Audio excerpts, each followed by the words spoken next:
Olá, você que me segue no Rodrigo Silva Arqueologia. Que bom que estamos mais uma vez conversando sobre a Palavra de Deus. Esta é uma conversa franca, didática, comunicativa e também espiritual. Ou seja, nós estamos conversando sempre aqui no canal sobre assuntos que são importantes e que têm a ver com a nossa salvação. Além, é claro, de oferecer uma cultura geral muito boa para você. Então, espero que você esteja gostando dessa série especial Os Tesouros do MAB, do Museu de Arqueologia Bíblica da Unasp. E hoje eu vou apresentar mais um tesouro para você, mais um artefato. Esse copo aqui. Eu confesso que eu tenho até uma historinha engraçada com relação a esse copo, esse caneco. Ele é do período bizantino. Mas quando uma criança esteve aqui uma vez, ele olhou e falou assim, mas escuta, como é que alguém pode beber qualquer coisa aqui? Vai vazar tudo, vai sair cheio pelos buracos. Eu achei engraçada a espontaneidade daquele menino e expliquei que, na verdade, isso aqui não é um copo, uma caneca para beber alguma coisa. Na verdade, isso aqui é um incensário. Você colocaria aqui dentro o incenso e esses buraquinhos aqui são justamente para que aquele copo brilhe de noite e dê um aroma agradável no ambiente. Um incensário. Hoje o incensário pode ser uma coisa completamente pueril, uma coisa inútil. Nós pensamos até assim, o que nós vamos fazer com o incensário? Mas nos tempos antigos, isso aqui era um artigo de luxo. Tanto é que quando se fala das especiarias que vinham da Índia, muita gente pensa no cravo, na canela, nos tipos de temperos, mas entre especiarias entravam também alguns tipos de incensos, que eram raros e que eram muito ali usados. Tipos diferentes de perfume, por exemplo, o famoso nardo que a Maria Madalena usou para ungir os pés de Jesus, ele vinha da Índia e era muito raro e muito caro, porque ele não era da região, era importado. O alabastro vinha do Egito, o nardo vinha da Índia e do alto do Himalaia, que era onde eles cultivavam ali todos os elementos para ter o nardo. Então você vê que já havia na época um comércio que valorizava muito cheiros agradáveis, cheiros exóticos e também o incenso. Uma das vantagens do incenso é porque lembra que eles viviam num ambiente onde havia muitas moscas e ninguém queria moscas perto de si, nenhum tipo de inseto. Então o incenso, além de espantar os insetos, ele também produzia um cheiro agradável no ambiente. Essa prática de uso dos incensos vinha desde a época em que os hebreus moravam em tendas, que eram nômades. Aliás, até hoje, grupos nômades como os beduínos do deserto, que mantêm práticas milenares na sua cultura, eles apreciam ter um incenso, algo agradável ali. E quem conhece também a cultura indiana, sabe, esse pessoal que mexe geralmente com yoga, o Hare Krishna, eles sempre têm incensos ali. Alguns até atribuem elementos medicinais ao incenso, que determinados tipos de cheiro podem tornar a casa mais agradável, mais sóbria, mais calma. Existe, de fato, em que pese o lado místico com o qual eu não concordo, existe, de fato, um estudo sério, científico, chamado aromaterapia. A aromaterapia é justamente aquela técnica de curar por cheiros que trazem realmente uma paz de espírito, uma certa coisa, um certo detalhe assim. E vários cheiros já foram testados aí, é um assunto interessante. Mas falando especificamente sobre os incensos, eu quero ler para você a passagem de Mateus capítulo 2, que fala da visita dos magos a Jesus. Olha o que a Bíblia diz que eles deram a Cristo. Mateus capítulo 2, versículo 11. Ao entrarem na casa, os magos viram o menino com Maria, sua mãe, e prostrando-se, o adoraram. Então abriram os seus tesouros e lhe deram presentes: ouro, incenso e mirra. A mirra também é para o cheiro. O incenso, justamente aqueles perfumes ali. E o ouro, é claro, era valiosíssimo. E tendo sido advertido em sonho para voltarem a Jerusalém, retornaram à sua terra por outro caminho.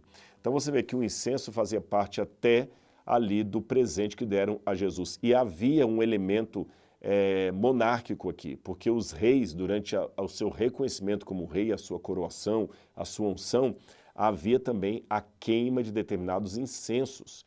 No santuário, no Antigo Testamento, os sacerdotes também eram orientados por Deus, através de Moisés, ao tipo de incenso que tinham que oferecer diante de Deus. Então, o incenso tinha um aspecto prático, como eu falei, que era ambientar toda a sala, com um cheiro agradável, expulsando moscas. Tinha também um aspecto litúrgico, porque ele era usado dentro do templo, dentro de santuário, e tinha um aspecto social e hierárquico, que o incenso também fazia parte do momento da coroação do rei. E o que nós podemos aprender de tudo isso para os dias em que vivemos? Eu quero ler mais um texto da Bíblia Sagrada que tem a ver com cheiros, com aromas, com incenso, dessa vez do apóstolo Paulo, e tirar uma lição importante aqui. Eu vou ler a segunda carta de Paulo aos Coríntios, no capítulo 2, versículos 14 em diante, que diz assim: Mas graças a Deus, que sempre nos conduz vitoriosamente em Cristo e por nosso intermédio exala em todo lugar a fragrância de seu conhecimento. Preste atenção nessa expressão que Paulo usa, exala em todo lugar a fragrância de seu conhecimento. Em outras palavras, Paulo está fazendo uma comparação entre os crentes, entre os cristãos e os incensos da época. O incenso, ou o incensário também, eram objetos muito caros, muito valiosos, dispendiciosos, ao mesmo tempo importantes para a liturgia, para a consagração do rei, como eu falei, para o ambiente festeiro. Se você chegasse na casa de um rico cidadão romano e não tivesse ali um bom cheiro de incenso na sala aguardando os convidados, era algo tão terrível como chegar num lugar para jantar e não ter um lavabo para que você possa higienizar as mãos. Percebeu? Mas Paulo continua dizendo, porque para Deus somos o aroma de Cristo entre os que estão sendo salvos e os que estão perecendo. O aroma de Cristo entre os que estão sendo salvos e os que estão perecendo, ou seja, aqueles que estão aceitando a mensagem e aqueles que a estão rejeitando. Para estes que perecem, somos cheiros de morte, para aqueles, fragrância de vida. Deixe-me explicar isso para você. No original grego está um pouquinho diferente da tradução aqui. Eu estou lendo aqui a Bíblia, a nova versão internacional. E a nova versão internacional, para atualizar melhor o texto, só colocou assim, somos cheiros de morte, cheiro de morte, ou somos para aqueles fragrância de vida. Só que no original grego está de uma forma propositadamente pleonástica. Somos cheiros de morte para a morte, cheiros de vida para a vida. E existe um segredo nessa expressão idiomática aqui usada por Paulo. Eu vou falar com você qual é. Durante as guerras romanas, quando havia guerras, e o exército romano voltava vitorioso, caminhando pelas cidades de Roma, havia um processual, geralmente em homenagem ao imperador, e nesse processual o exército com os seus vitoriosos, também com as famílias dos vitoriosos e também com os prisioneiros de guerra, passavam por uma construção que os romanos chamavam de Arco do Triunfo. Se você já viajou para a Itália, já viu em Roma os vários arcos do triunfo que tem lá, né? Arco do Triunfo de Tito, Arco do Triunfo de Constantino. Era realmente um portal com um arco, e o exército passava por ele. E ao o exército passar por esse arco, a multidão que estava vendo aquele processual, aquela parada militar, começavam a aplaudir, assobiar, jogar flores neles. E junto nesse processual tinha, como eu falei, as famílias daqueles que estavam ali no exército, as viúvas daqueles que morreram em combate. Alguns soldados vinham mancando porque machucaram no combate, outros vinham inteiros, sobreviveram ilesos à batalha, mas vinham vitoriosos, cada um carregando o símbolo da sua vitória, muitos com palmas na mão. E juntos desses também havia dois grupos. O grupo dos prisioneiros, que depois daquela parada seriam mortos, impiedosamente mortos, e um grupo de pessoas que ficavam jogando perfume na multidão.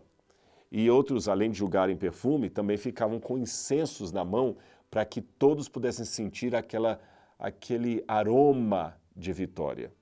Agora, olha que interessante. O mesmo cheiro agradável, o perfume do vencedor, era, para os perdedores, um cheiro de morte. O mesmo cheiro. Para uns, cheiro de vida para a vida, porque eles saíram vitoriosos da batalha. Para outros, cheiro de morte para a morte, porque eles iriam ser executados após aquela parada.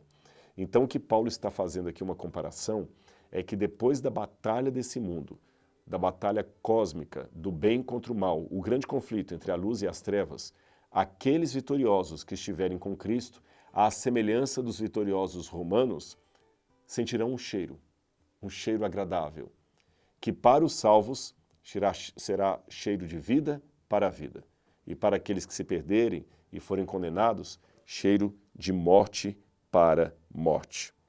Então, por isso que Paulo falou, mas quem está capacitado para tanto, para distinguir hoje quem é o verdadeiro vencedor e o verdadeiro perdedor? Porque na maneira como Paulo escreve, ele coloca, porque para muitos nós somos cheiros de morte para morte, porque Paulo viu seus companheiros sendo jogados à sentença de morte por decreto de Nero, por decreto de Herodes.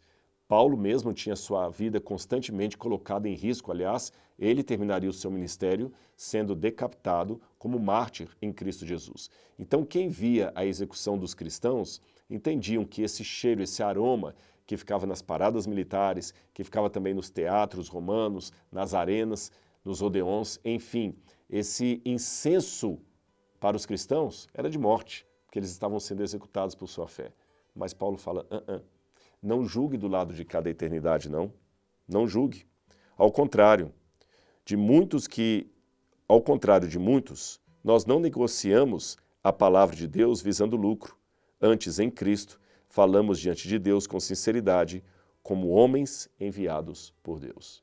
Então vamos continuar sentindo o cheiro, mas eu posso garantir para você, aquele perfume, para quem estiver em Cristo, será apenas cheiro de vida para a vida. Agora, quem não estiver em Cristo, será um cheiro de morte para a morte. Pense nisso. Se você gostou desse conteúdo aqui, eu tenho uma novidade para você. Nós temos um aplicativo da Bíblia Comentada e é fácil baixar para o seu celular. Você pode acessar esse aplicativo, tem muito mais material didático ali, muito mais comentário bíblico. O próprio curso A Bíblia Comentada está nesse aplicativo, é gratuito, é só baixar o aplicativo, tá bem? E lá você tem materiais dentro dele que são pagos, outros não são pagos, mas tem muita coisa para você poder navegar no estudo da Palavra de Deus aí. Onde é que você baixa o aplicativo? É simples. Se você tem um iPhone, você vai no Apple Store e procura ali, a Bíblia Comentada. Se você usa outro tipo de smartphone, você pode ir ali no Play Store e você baixa também o mesmo aplicativo e aí é só divertir, só estudar a Palavra de Deus com profundidade. Um grande abraço e a gente se vê no próximo vídeo. Tchau, tchau.